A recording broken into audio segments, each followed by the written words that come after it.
Salut les amis, j'espère que vous allez bien. Déjà, je souhaiterais vous remercier par rapport à la vidéo de la semaine dernière. Vous avez été énormément à participer dans l'espace commentaire, à me faire beaucoup de retours, des retours détaillés. Je savais que la vidéo allait être un petit peu particulière parce que j'attaque un petit peu des points assez sensibles. Mais les retours étaient excellents et donc je vous en remercie énormément pour ça. Donc merci de l'accueil de cette vidéo-là. Et si ça vous chauffe, on fera peut-être des vidéos comme ça. En tout cas, aujourd'hui, on va attaquer la suite du dernier tuto de la chaîne, le tuto Blackwater. Je vous le mets juste ici, il est aussi en description pour ceux qui ne l'ont pas vu. Dans la dernière vidéo, on avait attaqué les bases, on avait parlé d'à peu près tout. Aujourd'hui, on va voir le suivi du bac Blackwater, de la première population qu'on a. Et puis après, l'idée c'est de tout simplement vous montrer un peu comment va évoluer un accord Blackwater, ce qu'on peut faire pour apporter ces tanins et voilà comment ça se conçoit à peu près. Les choses principales à retenir et très importantes, c'est que quand on parle d'un accord Blackwater, on parle d'un aquarium qui a une eau noire, une eau foncée naturellement avec des tanins. Et aussi, le second point important, c'était d'expliquer qu'un Blackwater n'est pas forcément un aquarium biotope. Et c'est juste ici ce qu'on a justement. Donc, je vais vous en parler juste après. Mais avant de vous parler de la population que j'ai mis dans l'aquarium, va forcément évoluer. Déjà, au niveau de l'équipement, ce qui a évolué, c'est tout simplement le spot. Je vous en avais parlé dans la vidéo du Blackwater. L'idée, quand on a ce genre d'aquarium, c'est de faire des éclairages ciblés. Donc vraiment d'avoir une zone particulière. Alors là, il y a la lumière ambiante dans la pièce, donc vous avez l'impression que l'aquarium est entièrement éclairé. Dans la réalité, l'aquarium n'est pas entièrement éclairé. On a vraiment une zone centrale ici. Enfin, pas centrale, un petit peu sur le côté. C'est toujours plus beau de mettre l'éclairage un petit peu excentré. Et donc, on a une zone ici qui est un peu plus éclairée que le reste, en fait. Et c'est vraiment cet effet spot qu'on a, qui est intéressant d'avoir dans un aquarium Blackwater. À part l'éclairage qui a changé, sinon il n'y a rien d'autre du tout. Attention, en plus de ça, quand vous faites un aquarium dit Blackwater, vous pouvez avoir des cycles de l'azote, donc les cycles biologiques de votre filtre, qui durent plus longtemps que d'habitude. C'est souvent des milieux qui sont assez pauvres en oxygène. Un Blackwater, c'est souvent des aquariums où on met peu de courant. Donc, du coup, ce qui se passe, c'est qu'il voilà, y a peu d'oxygénation, c'est logique. En plus de ça, dans un Blackwater, on a souvent peu de plantes. Donc, encore une fois, peu d'oxygène, un développement plus lent du cycle de l'azote. Donc, souvent, il faut prendre un peu de précaution. Alors là, ici, on est dans un aquarium accéléré avec une filtration que j'ai un petit peu accélérée, un cycle en tout cas que j'ai un petit peu accéléré avec les bactéries d'AFBio. J'avais déjà travaillé avec eux, j'aime beaucoup leurs bactéries. Maintenant, au niveau de l'aspect du bac, qu'est-ce qui s'est passé pendant le temps de cyclage? On a tout simplement déjà les premiers champignons sur les racines qui sont arrivés. Quand vous avez un bac Blackwater, souvent vous mettez des racines, des choses comme ça, donc vous allez avoir cet événement quasiment sûr. Attention, enfin voilà, ne pas vous inquiéter si vous avez des petits champignons blancs comme ça sur les racines, c'est complètement naturel, c'est tout simplement des champignons qui se développent sur les racines durant les premiers mois, les premières semaines du lancement de l'aquarium. Ça va être tout simplement mangé par les poissons. On peut d'ailleurs voir qu'il y en avait sur d'autres racines et que maintenant il n'y en a plus parce que les poissons les ont mangés. Mais voilà, c'est complètement naturel, ne vous prenez pas la tête, il n'y a aucun danger pour vos poissons. Maintenant, qu'est-ce qu'on a au niveau de l'aquarium? On a des feuilles qui commencent tranquillement à se dégrader. Vous vous en souvenez, quand on a lancé l'aquarium Blackwater, je vous expliquais que ce qui pouvait être intéressant quand on fait un Blackwater, c'est de reproduire une zone forestière. Donc, c'est tout simplement de mettre des feuilles au fond du bac. Les feuilles, là on avait mis un kit amazonien dans l'aquarium, donc les gousses ont pris part, ont fait leur petite zone, etc. Il n'y a pas de souci. Mais les feuilles, elles ont commencé leur cycle biologique. Je vous avais aussi expliqué dans la vidéo qu'il était intéressant de rapporter des feuilles de temps en temps. Et c'est justement là qu'on se rend compte que rapporter des feuilles de temps en temps dans un aquarium Blackwater est intéressant parce que ça va vous permettre d'avoir un cycle naturel des feuilles en permanence. Donc là, on constate qu'en à peu près 3 semaines, les feuilles ont tranquillement commencé à se dégrader. On va voir les feuilles de people ici qui sont quasiment transparentes. On va voir une feuille de jacquier qui s'est un petit peu fait manger par les occupants. Et puis voilà, on a un peu toutes ces feuilles qui commencent à se dégrader petit à petit. Mais là, on n'est pas du tout sur un aquarium Blackwater mature. Un aquarium Blackwater, c'est un aquarium qui vit dans le temps. Ça prend beaucoup de temps avant de devenir ce qu'on appelle mature.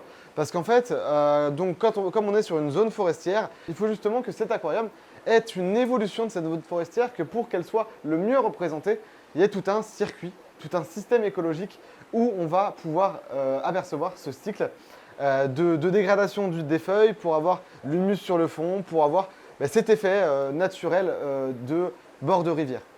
Dans l'aquarium, on a donc nos petits Pessia bandula et on a aussi nos petits loricaridés qui sont des L201. Donc cette petite cohabitation loricaridés Pessia bandula est une petite cohabitation qui marche très bien. Alors attention pour les Pessia bandula, j'aurais tendance à vous conseiller quand même 1 mètre de façade. Ces poissons-là iront dans un autre aquarium d'ici les prochains mois, c'est certain. Mais pour le moment, j'avais ce bac-là à leur confier. C'est des poissons qui sont en voie de disparition dans la nature. Ils sont énormément produits en captivité.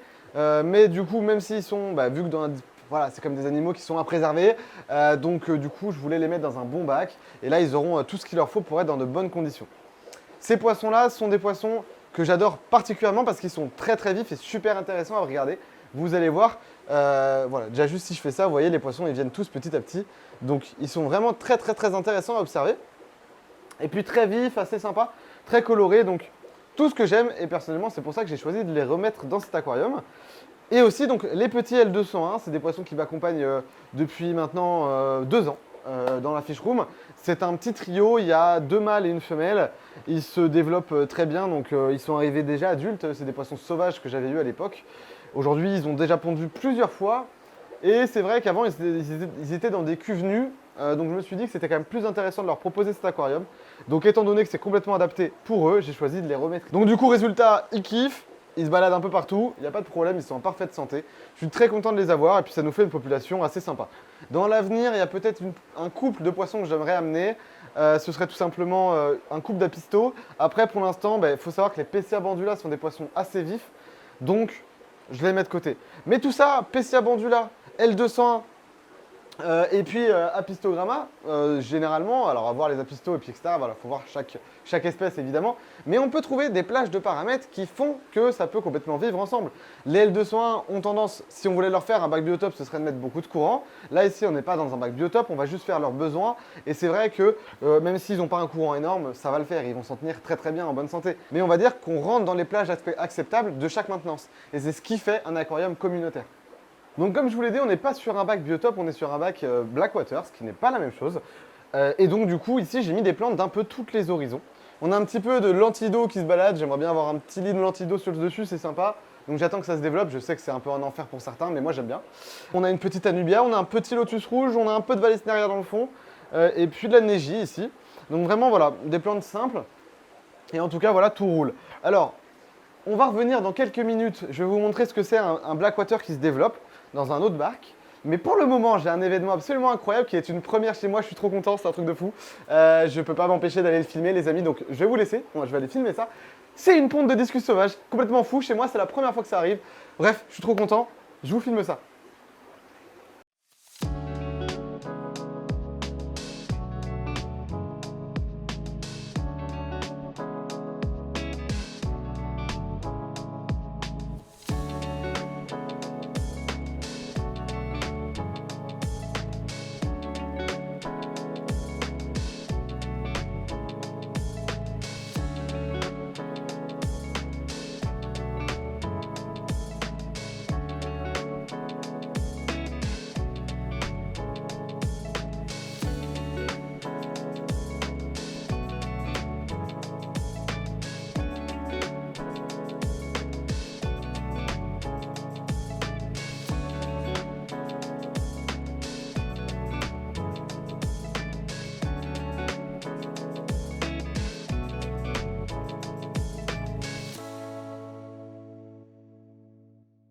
Bon, je suis vraiment ému parce que cette ponte de discus sauvage, c'est la première fois de ma vie que ça arrive.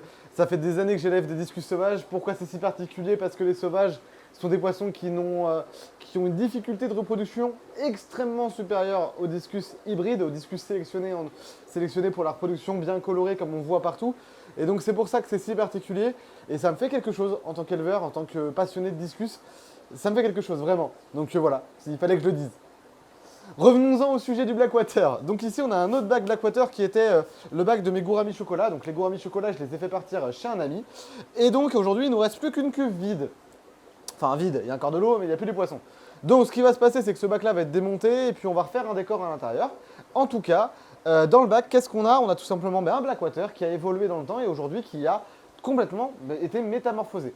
Dans ce bac-là, on avait seulement 5 gouramis chocolat. Donc dans ce bac-là, on avait fait pareil que dans l'autre aquarium. C'est-à-dire que j'avais mis aussi un kit.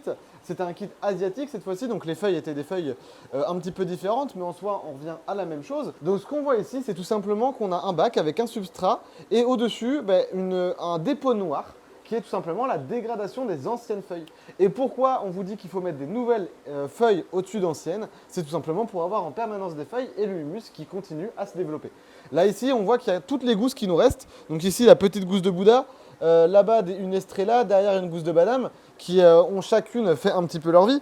Comme vous le voyez ici, la gousse de Bouddha, elle a perdu un petit peu sa couverture sur le dessus. Donc elle est en train de se dégrader petit à petit. Là, ça fait déjà 6 bons mois que c'est lancé. Mais donc, à bout d'un moment, ça va continuer à se dégrader et on aura une gousse qui va petit à petit se consumer. Et donc, voilà par exemple pour cette gousse-là. Et donc, tous les éléments de dégradation de ces produits vont faire cet humus sur le fond. Et l'idée, c'est que pendant tous les mois, toutes les semaines, vous rajoutiez quelques feuilles à chaque fois pour entretenir cette litière de feuilles et avoir toujours des feuilles dans le fond. Aussi, vous voyez, cette eau-là est assez claire. Il y a très peu de tanins aujourd'hui, parce qu'il y a des changements d'eau. Et donc avec les changements d'eau, petit à petit, l'eau s'éclaircit. Et donc si vous voulez vraiment avoir un aquarium Blackwater, il faut entretenir ces tanins.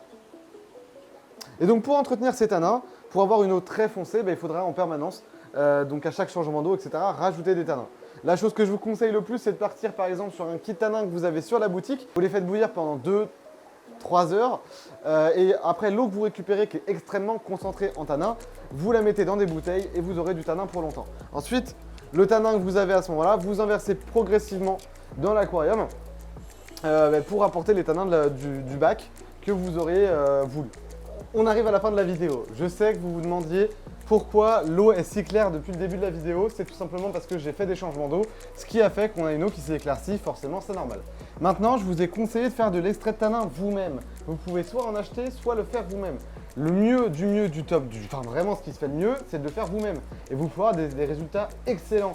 Donc, moi c'est un truc que j'aimerais bien développer, mais il y a des circuits responsables, etc. qu'il faut faire pour avoir de la bonne qualité. Là ici, j'ai vraiment réussi à faire une bonne fabrication.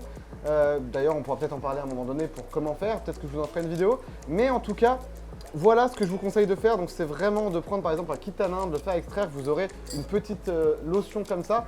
Là ici, on a vraiment une concentration extrêmement forte que j'ai fabriquée. Mais voici le résultat de ce que vous pouvez faire et le dosage pour en mettre. Alors, j'ai perdu ma pipette, donc je vais mettre des cuillères. Et voilà le résultat.